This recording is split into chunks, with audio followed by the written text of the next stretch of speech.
Welcome to the fourth video on Getting It Done, Presentations with Vitus DK.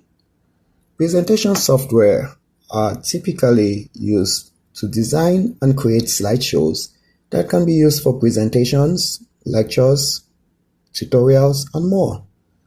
These programs typically allow users to combine text, images, videos, and other multimedia elements into a series of slides that can be displayed on a screen. The key features include slide creation, templates, design tools, animation, note-taking, and other collaboration tools. Microsoft PowerPoint is one of the most widely used options, and it is extensive in terms of the integration with Microsoft products. Google Slides, which is cloud-based, can also enhance real-time collaboration and offline editing. OpenOffice Impress or LibreOffice Impress is a free and open source alternative that offers many of the same features as the commercial software.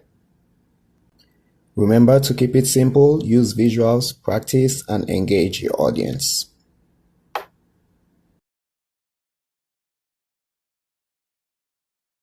Thank you for watching this video. Kindly like and share with others. Don't forget to subscribe to my channel for more videos. This is Vitus DK. You already know.